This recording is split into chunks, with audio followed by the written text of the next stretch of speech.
has come, and with it, the shadows. I am Mr. Shadow. Welcome.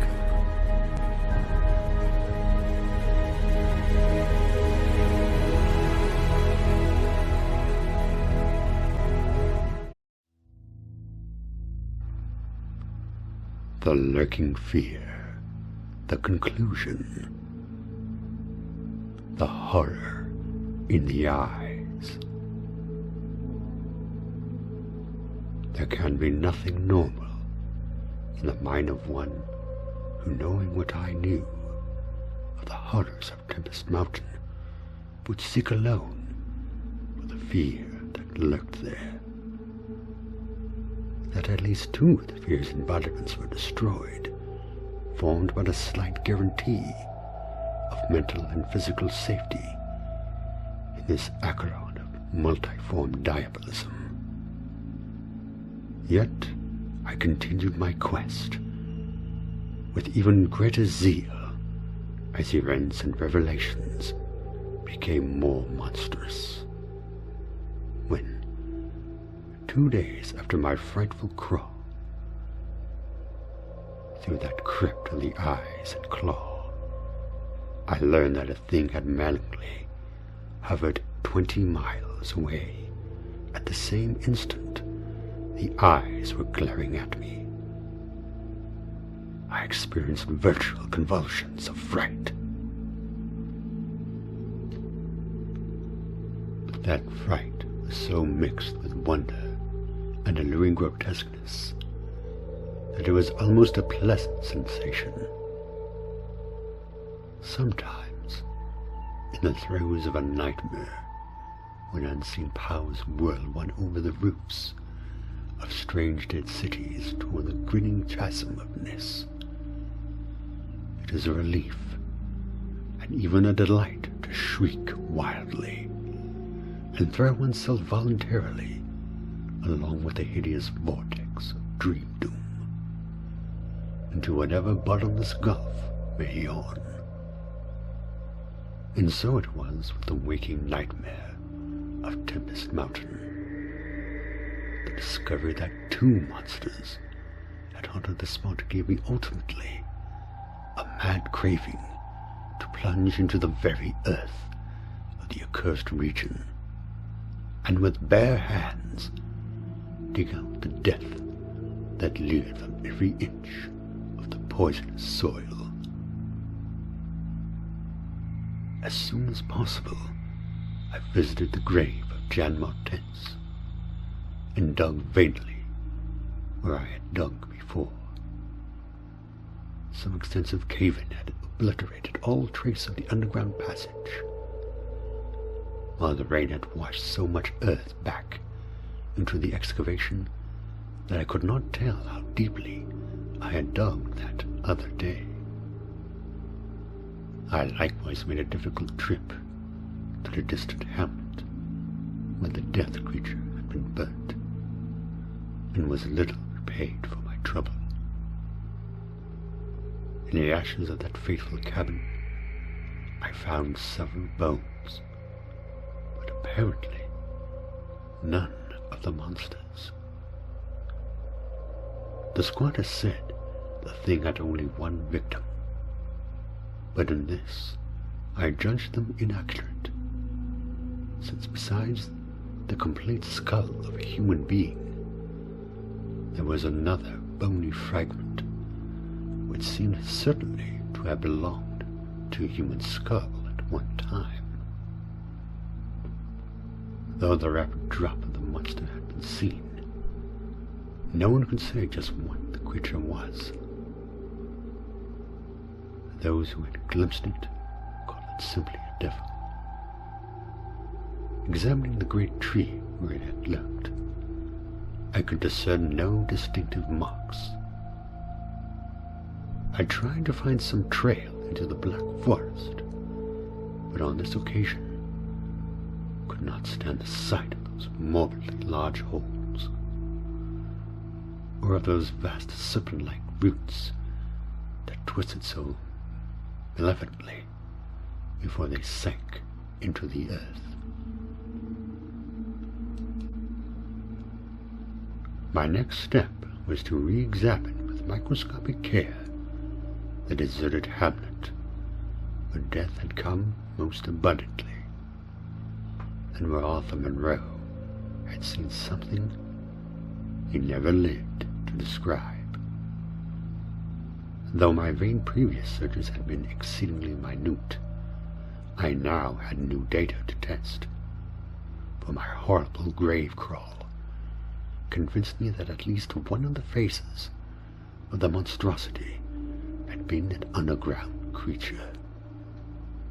This time, on the 14th of November, my quest concerned itself mostly with the slopes of Cone Mountain and Maple Hill, where they overlooked the unfortunate hamlet, and I gave particular attention to the loose earth of the landslide region on the latter eminence. The afternoon of my search brought nothing to light, and dusk came as I stood on Maple Hill, looking down at the hamlet and across the valley to Tempest Mountain.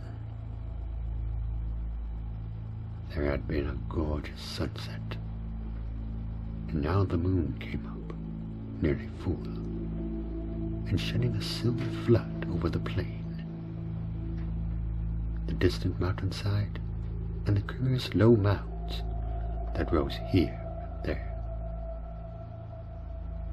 It was a peaceful Arcadian scene, but knowing what it hid, I hated it. I hated the mocking moon, the hypocritical plain, the festering mountain, and those sinister mounds. Everything seemed to me tainted with a loathsome contagion, inspired by a noxious alliance with distorted hidden powers. Presently, as I gazed abstractedly at the moonlit panorama, my eye became attracted by something singular in the nature and arrangement of a certain topographical element. Without having any exact knowledge of geology, I had from the first been interested in the odd mounds and hummocks of the region. I had noticed that they were pretty widely distributed around Tempest Mountain, though less numerous on the plain than near the hilltop itself, where prehistoric glaciation had doubtless found feebler opposition to its striking and fantastic caprices. Now, in the light of the low moon, which cast long weird shadows, it struck me forcibly that the various points and lines of the mountain system had a peculiar relation to the summit of Tempest Mountain. The summit was undeniably a center from which the lines or rows of points radiated indefinitely and irregularly, as if the unwholesome mountain's mansion had thrown visible tentacles of terror. The idea of such tentacles gave me an unexplained thrill, and I stopped to analyze my reason for believing these mounds glacial phenomena.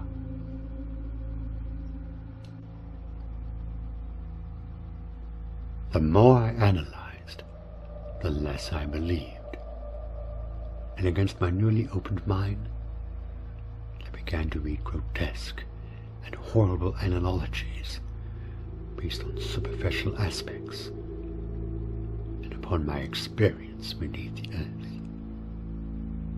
Before I knew it, I was uttering frenzied and disjointed words to myself.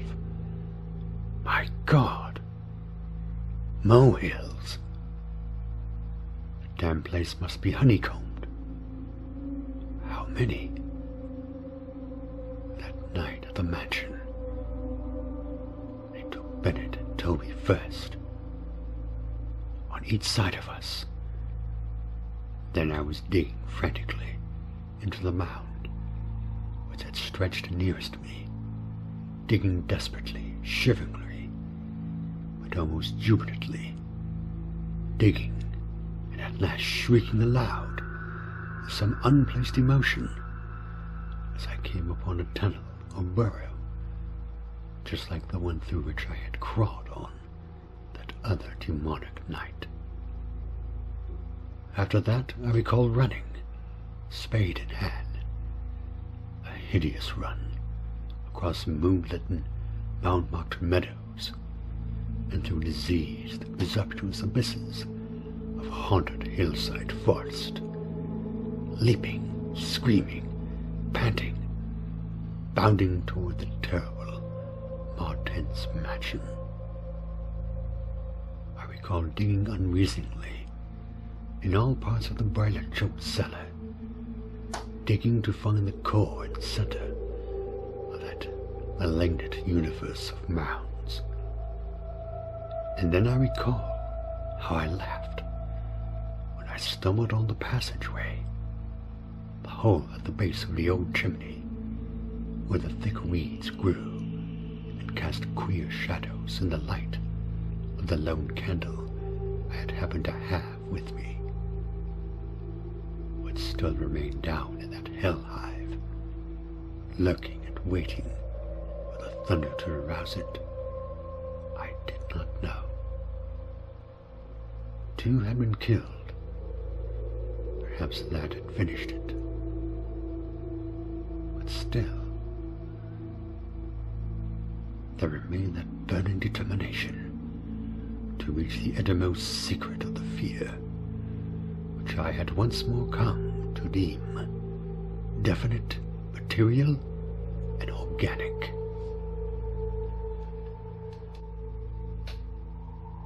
My indecisive speculation whether to explore the passage alone immediately with my pocket light, or to try to assemble a band of squatters for the quest, was interrupted after a time by a sudden rush of wind from outside, which blew out the candle and left me in stark blackness.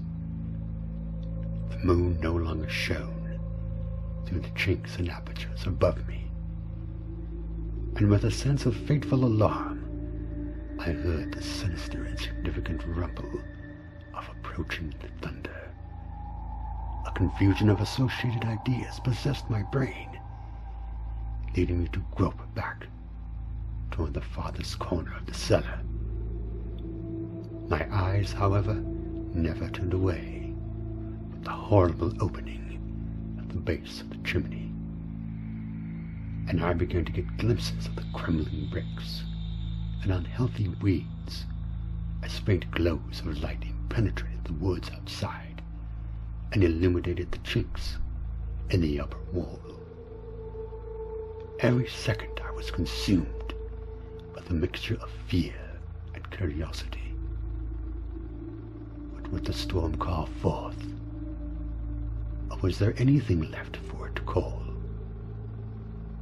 Guided by a lightning flash, I settled myself down behind a dense clump of vegetation, through which I could see the opening without being seen. If heaven is merciful, it will someday efface from my consciousness the sight that I saw, and let me live my last years in peace.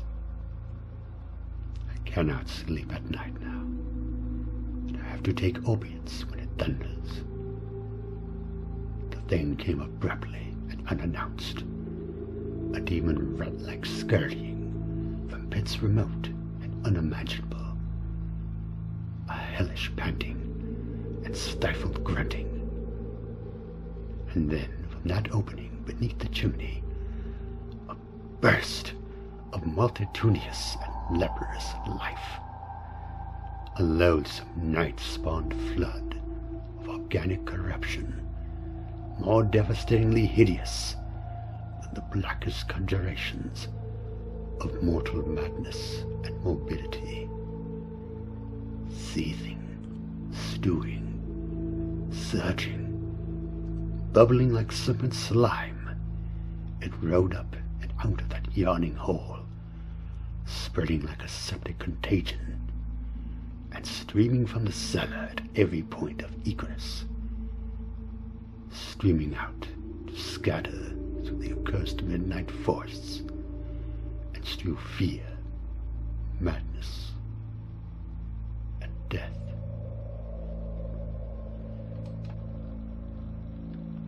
God knows how many there were. There must have been thousands. To see the stream of them in that faint, intermittent lightning was shocking. And they had thinned out enough to be glimpsed as separate organisms. I saw that they were dwarfed, deformed, hairy devils, or apes, monstrous and diabolic caricatures of the monkey tribe.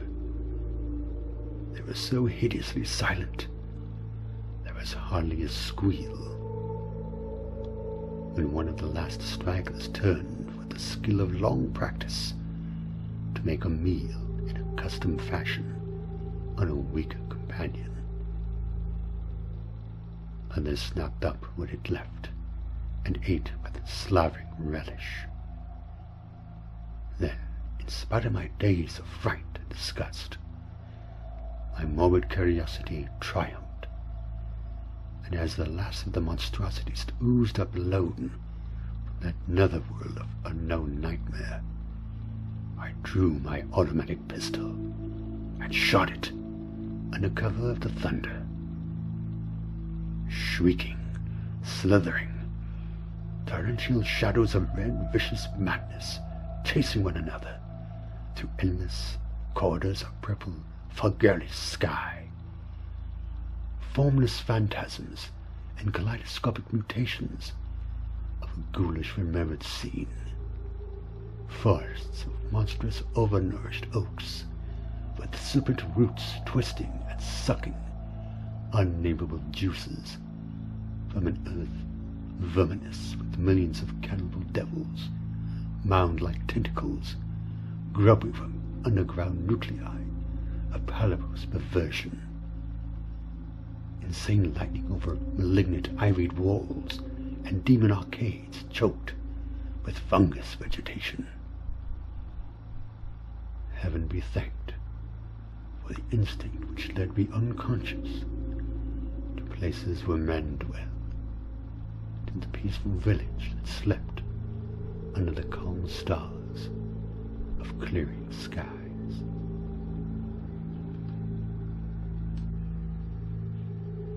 I had recovered enough in a week to send to Albany for a gang of men to blow up the Martins mansion and the entire top of Tempest Mountain with dynamite, stop up all the discoverable mound burrows, and destroy certain overnourished trees whose very existence seemed an insult to sanity. I could sleep a little after they had done this. But true rest would never come as long as I remember that nameless secret of the lurking fear. The thing will haunt me, for who can say the extermination is complete, and that phenomena does not exist all over the world? Who can, with my knowledge, think of the Earth's unknown caverns without a nightmare dread of future possibilities? I cannot see a well or a subway entrance without shuddering. Why cannot the doctors give me something to make me sleep or truly calm my brain when it thunders? What I saw in the glow of my flashlight after I shot the unspeakable, strangling object was so simple that almost a minute elapsed before I understood and went delirious. The object was nauseous, a filthy whitish gorilla thing with sharp yellow fangs and matted fur. It was the ultimate product of mammalian degeneration, the frightful outcome of isolated spawning, multiplication, and nutrition above and below the ground, the embodiment of all the snarling chaos and grinning fear that lurk behind life. It had looked at me as it died, and its eyes held the same quality that marked those other eyes which had stared at me underground in excited cloudy recollections. One eye was blue, the other brown. They were the dissimilar, more tense eyes of the old legends, and I knew, in one inundating cataclysm of voiceless horror, what had become of that vanished family, the terrible and thunder-crazed house of Monetized.